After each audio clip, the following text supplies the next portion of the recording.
spirale tragique de la DPJ.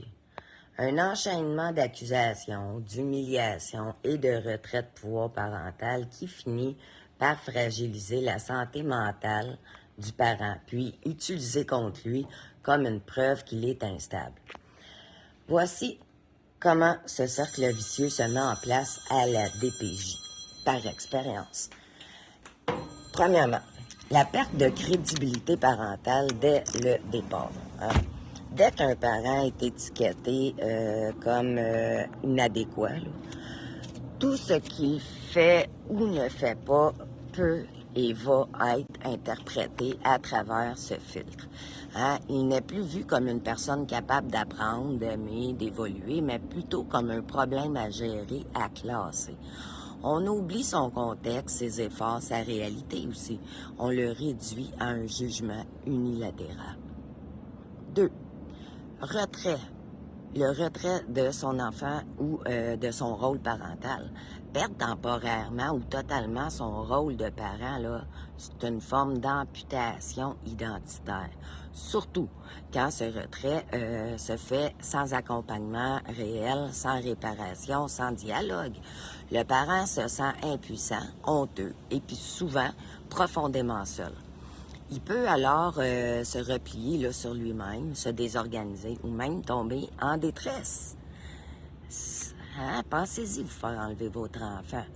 Troisièmement, le regard de l'intervenant plus jeune sans vécu parental.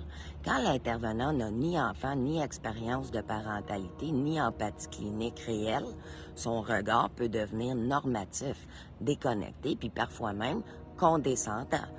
Il ou elle juge sans comprendre réellement la situation. Puis cette distance relationnelle et émotionnelle amplifie la honte chez le parent, qui se sent évalué comme un mauvais élève par un professeur qui n'a jamais vécu ce qu'il enseigne. Quatrièmement, la détresse mentale du parent. Ça, c'est une conséquence, pas une cause, là. Ce contexte d'humiliation, d'impuissance, là, de perte de sens et d'incompréhension va souvent mener de la souffrance psychologique, l'anxiété, l'épuisement, la confusion, à la dépression. Mais au lieu de voir cette détresse comme un effet du système, les intervenants vont parfois l'utiliser comme une nouvelle preuve contre le parent. Vous voyez, il est instable. On a bien fait de retirer l'enfant. C'est inconcevable. Mais bon, c'est là qu'on entre dans une forme de violence institutionnelle invisible. Quand je vous parle de violence institutionnelle, ça en est. Aussi, il y a le piège. Le piège se referme parce que le parent déjà accusé va finir par incarner ce qu'on lui dit. Parce qu'il était au départ.